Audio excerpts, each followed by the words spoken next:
Hey guys, it's me, Brian from Echo One USA, and today is Talk Like a Pirate Day. Arrgh, matey. So what I did is I said, hey, ask me questions on my fan page, and I'll go ahead and answer them in a video form like this, what I'm doing right now.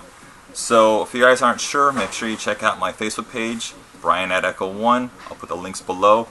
See that cool stuff right there, and ask me about Echo One stuff, other stuff, airsoft stuff. I've been teching for a long time, and I know other stuff other than Echo, so I'm not just a fanboy. So go ahead and ask questions on there. But if you're a dick, I'm just going to kick you off. I don't care.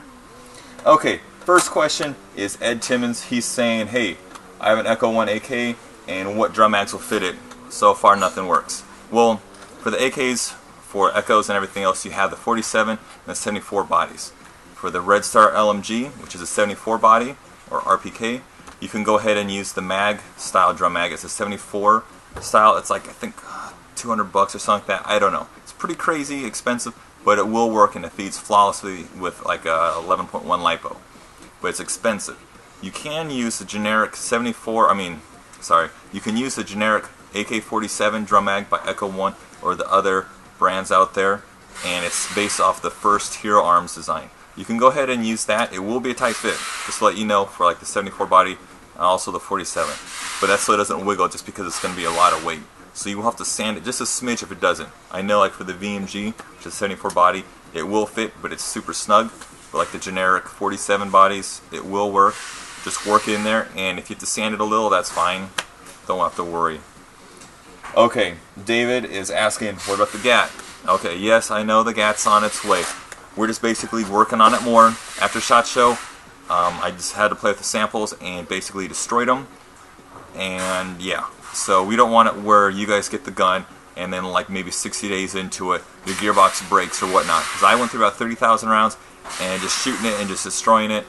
And now we're going to go ahead and retool it, make a better gearbox and everything. So don't worry, we are working on it. But just like everything else, like all those iPhones and stuff like that, they tease you and say, oh, it's going to come out soon. But yes, we are working on it. We're not teasing you or anything. We just want to make it good for you guys. So please be patient. And same for the PKM. I know you guys ask it all the time.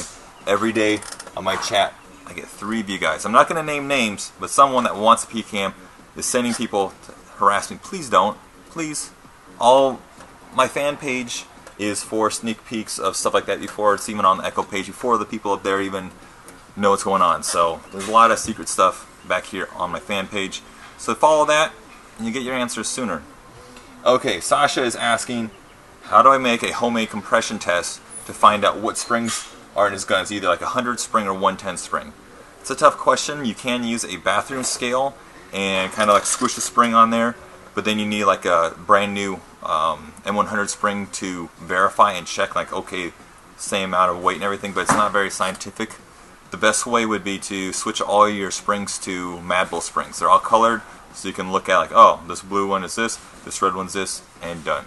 Other than that, you have to do just a tried and true, squish it with your finger, and like, it's like a 120, and put in the gun and try. And just spend the weekend having fun, swearing a lot, and getting your gun the right FPS.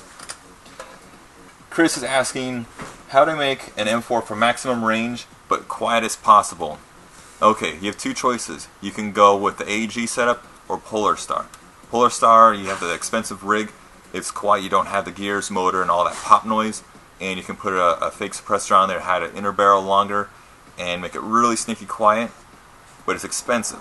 The cheap way would be a longer inner barrel, like a Mad Bull 650 or Modify, whatever you wanted, and then add like a bore-up kit or a silent headset.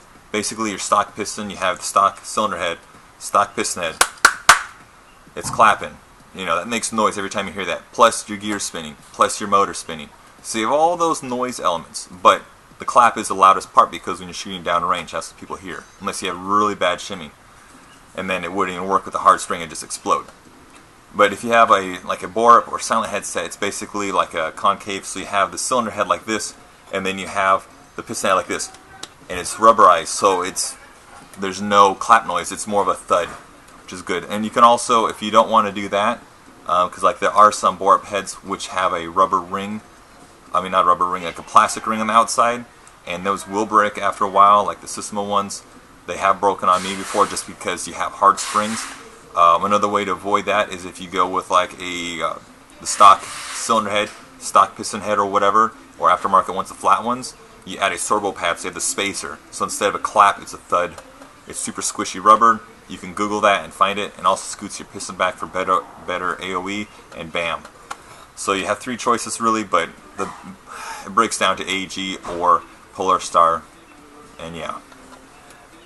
Okay, another Chris Hogue is asking, what's the best way to make an R hop up? I don't know if that means for the inner barrel or the nub itself, but I have not done it myself because I do not see a need for that. I've had plenty of luck with like a 650 barrel and Madball blue bucking for plenty of range. I don't need to shoot further than like 300 feet just because, hate to say it, most airsofters will not call it, and yeah. You can look online, there's plenty of forums. There's going to be people saying how to cut it. I glanced at it a little bit. All I have to do is cut the window for the barrel a little bigger to make room for that part. Don't use power tools. Use hand files and a hacksaw if needed to cut it away, because if you're sitting there filing, you know, if you have an aftermarket barrel, if you file like this, you're barely taking up the trail. If you have a Dremel or like miter box, you cut it and your barrel's toast. So take your time. Okay, Thumpy is asking, is Jay's personal persona rubbing off on me? No, it's Talk Like a Pirate Day, September 19th. Arg! And I don't know why. Does he sound like a pirate? No, he doesn't. And yeah, better scoop that. Okay, and also Jewel is asking, how do we get rid of the mesh eye protection? I know. Even though it's Talk Like a Pirate Day, you don't want to get shot in the eyes and walk around with the eye patch. That's pretty crazy.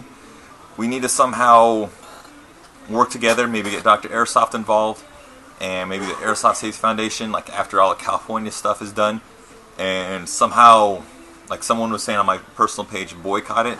Somehow get something going where we tell people not to buy it. But there are people that will say, well, I don't want it because my goggles fog up.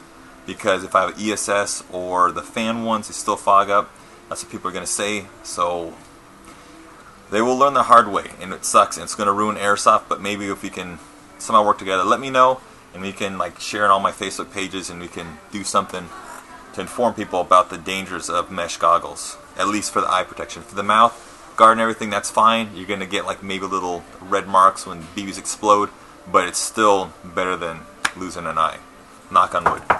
Okay, and scroll down. It looks like Joshua's asking, should he get the Platinum M4 or the AMD 65, and he's into CQB. It's a tough call. The M4 Platinum is like yay big, while the AMD is like yay big when it's all folded. Comes down to preference. Say if you are running a Marine loadout and you have all the correct vest and mags and everything, and you switch it to an AK, your friends might say, dude, what's going on? You know, but if you want to go for a Merc setup or bad guy setup, because AKs are usually bad guys, even though it's not like a terrorist gun, but it's like Hungarian. Whole another story over there, but it could be you have good guy versus bad guy, your setup. And if all your friends have M4s, why don't you fall under peer pressure? Use an M4 because you already have the mags you can share. If they have AKs and you're going for an AK setup, use an AK. Or you could get both, but if you have the choice, I don't know, I can't make the choice for you, but I would say look at the tech videos. I show like what's in the Platinum and also what's in the AMD. Look at it. Also check your budget. So, choice is yours. And if you guys are saying, hey, you didn't answer my question, I messaged you on your YouTube, I'm sorry. There's so many videos I have, and there's so many questions from you guys. Go ahead and hit the like button and also subscribe so I know if you like this video. If you want me to do more videos like this where I read from my Facebook fan page and answer your questions and like just airsoft questions in general, you know, let me know. Hit the like button and I'll be more than happy to do this maybe once a week. I don't know. If I get a lot of feedback from you guys, I can do that. So remember, check out the links below for my fan page. Also subscribe, click the like button, and yeah, this has been Brian from Echo and USA. Thanks for watching.